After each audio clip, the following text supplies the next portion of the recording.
What a lot of people don't know about Filipino culinary arts is that this is actually the original global fusion food. Back before fusion was even a sort of a sexy 21st century cooking concept, Filipino food was fusion. And the reason for that, it was basically, I think, the country that more than any in the world during the 15th, 16th, 17th century was kind of at this melting pot where the trade routes from North America and Western Europe met here in Southeast Asia, where there was an influence from China, from trade with the Malay Peninsula, from India. I mean, this was the country where it all met. Hi mga Urbano, it's Chris here, and we're telling the story and history of Filipino food for all of you. And today I want to talk about the Chinese culinary influence on the Philippines. So before the Spanish ever arrived in the Philippines in the 16th century, there was several century period of trade with China. I mean, China were sending out fleets of sailors during that period, and those traders would arrive as far as India, but places like Indonesia, Malay Peninsula, and the modern Philippines, and conducting trade. So some of the things that were being traded, porcelain and silk and tableware, those kind of things were being actively traded. In the culinary side, what China was really imparting was things like tofu, soy sauce, and you see these around Southeast Asia. Noodles, seasonings, that kind of thing that was being imparted onto those other countries. And the Chinese traders, often merchants, would stay in particular countries. There would be a Chinese quarter, and in the Philippines you had districts where pancit shops were very popular, pancit being noodles. So noodle houses where the Chinese would cook and prepare those, and that slowly integrated into the local diet and way of eating, and was subsequently adapted to be something that I guess still resembled Chinese style cooking of noodles, but was actually something now quite different that drew a lot more on the influences locally in the Philippines and the availability of ingredients locally in the Philippines. But let's get into today's top 5. So we're going to start off with number 5, which is Lumpiang Shanghai. It's not just the Philippines that has this, don't get me wrong. I mean, this has clearly been a Chinese culinary influence in North America. And basically, look, any Chinese restaurant in the world ever serves these. I mean, it's helpful that they are easy to mass produce and freeze. So they're very easy to transport around the world, to export, to cook again in a Chinese restaurant wherever you are in the world. But this in the Philippines, we do have our own local adaptation of that dish. So Lumpiang Shanghai in particular is probably the most commonly eaten spring roll here in the Philippines. But it's now quite different to what the Chinese might consider to be authentic Lumpiang Shanghai in China. You know, Lumpiang Shanghai itself is normally a smaller lumpia, typically maybe just a little bit bigger than your thumb, depending how big your hands are. Usually it's a finely ground pork, very finely diced, the carrot and onions. Those are kind of the absolute key ingredients. Some spices in there. You can put in some finely diced mushroom as well in Lumpiang Shanghai, and this is just super tasty, right? Just tastes amazing. You know, especially deep fried pork, the pastry wrapper, you get the crispy, you get the savory. I mean, it's just a fantastic dish. There's a reason this is globally popular. So some of the key differences with Filipino Lumpiang Shanghai is firstly with the meat. Usually in the Philippines we do halo-halo ng pork and chicken mince. So maybe when I made this, I believe I used about a quarter kilo of pork mince, quarter kilo of chicken mince. And then often the classic Filipino one will use jicama or singkamas as an extender. Typical dipping sauce here would be tomato sauce if you prefer sweet, or it can be with a spice vinegar. So Filipino is kind of like a sweeter sauce or a more sour sauce, whereas Chinese lumpia would typically serve with sweet and sour sauce, if that makes sense. The other thing that Filipinos will serve is it may not be a tomato ketchup, it may be a banana ketchup, which I don't personally like. So visually they look a little bit different. The Filipino one, the fillings tend to look a bit lighter in color because of the type of meat used, and maybe that jicama being used as an extender. Alright, now number 4 on my list today of the Chinese inspired Filipino dishes. It's a very obvious one, it's Pancit Canton.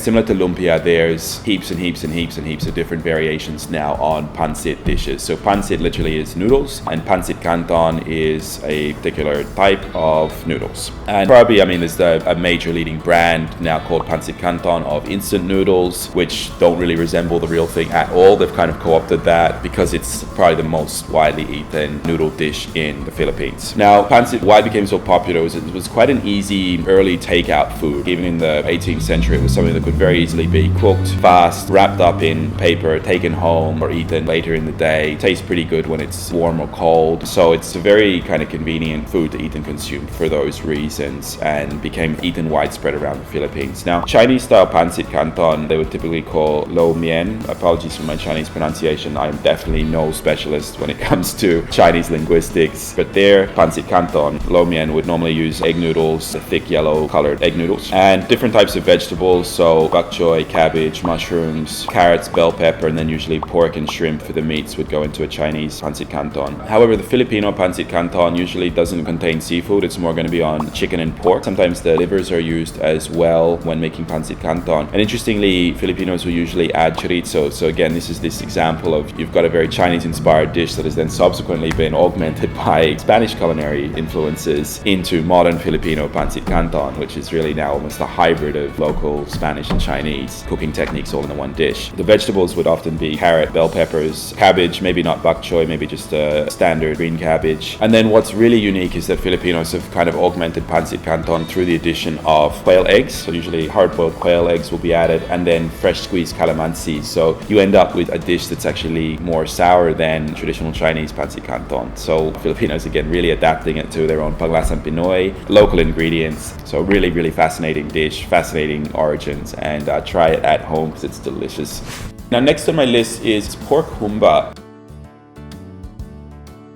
Okay, so what I really like about this dish, and humba is one of my favorite dishes in the Philippines because it's so sweet and so salty at the same time, but it's a very clear Chinese influence on what is quite a local indigenous inspired dish, right? So let's talk through what's in humba first. So humba kind of does resemble adobo, but there's a few key differences. One is it's considerably sweeter, and that sweetness is coming from pineapples, which are grown widely in the Philippines, and also sugar, which is grown particularly in the Visayas in the island of Negros. And this is a Visayan dish, right? So humba is quite a lot sweeter than adobo, which is a more salty, sour dish. Humba is, the profile is more sweet, sour, salty. So it's actually richer and more balanced than adobo in that sense. And I like it because these quite extremes of flavor. So brown sugar and pineapple doesn't get much sweeter than that, right? And salted fermented black soybeans don't get much saltier. And you put those two things together. So it's really, really powerful, exciting flavors on your palate. And those black beans are definitely a Chinese influenced dish that's made their way to the Visayas region, where it's been integrated into pork humba.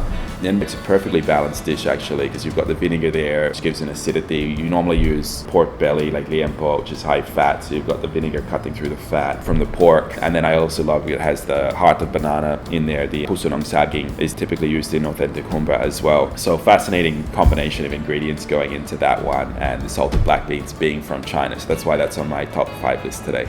So number 2 on my list today, it's chop suey.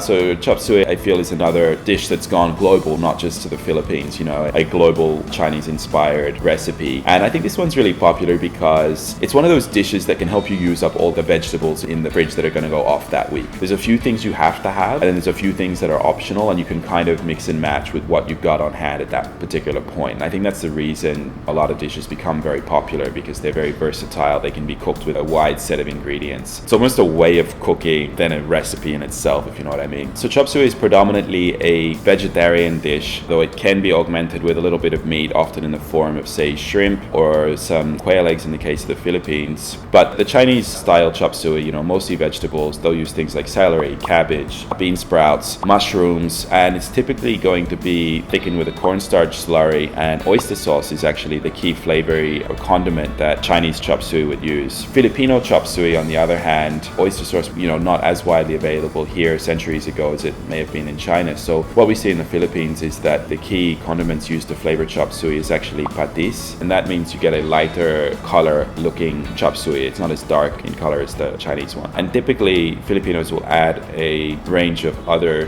things to this. So 1 would be quail eggs, 2 would be squid or fish bowl. Sometimes, you know, shrimp or even calamares could be added to a Filipino chop suey. So we have a greater range of proteins that we can add to the recipe. But as I mentioned, there's really no rules to this one. So whatever sort of vegetables you have on hand can be used. So if you've got cauliflower, if you've got broccoli, if you've got sayote, in the Philippines that can go into chop suey. If you've got snow peas, if you've got baby corn, that could go into chop suey as well. And number 1 on my list of Filipino dishes that are Chinese inspired, it is Arroz caldo, or lugao, or congee, whatever you want to call this.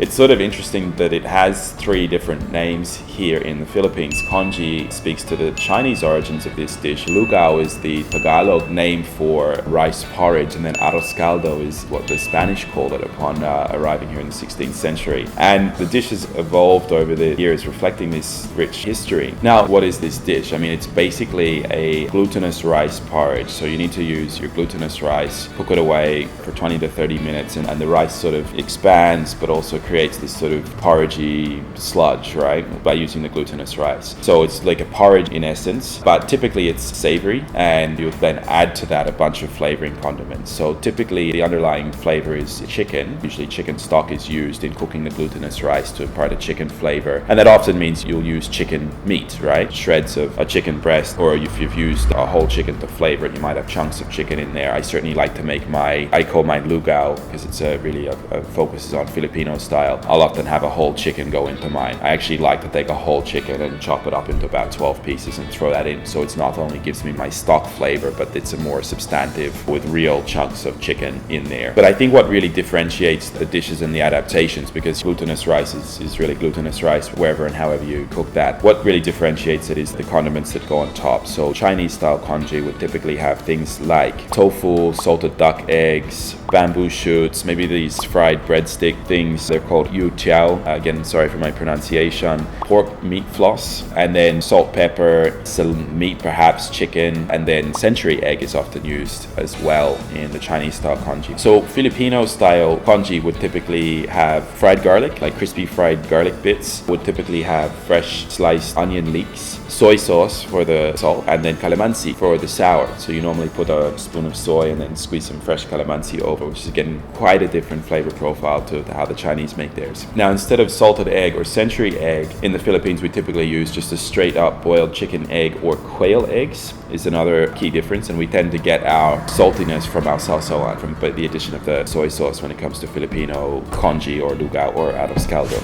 So what did you think, Mang Cabano, of today's top 5 list? Was this informative for you? Leave a comment of what other dishes you would like to see me talk about from the Chinese-influenced Filipino culinary creations. I'm always interested to hear your comments, what you thought was missing or not, or how you do some of these dishes at home. Remember, you can like us at Facebook as well. We have a very active page with all of our cabanos over there. Do go and check that out. Remember to share as well, because we're not just trying to tell you watching the video now, but we're trying to show the whole world how great Filipino food is. And if you believe in Filipino food and you like the show, I'd really appreciate your help getting the word out. I'm Chris Urbano, and I will see you guys next time. Bye now.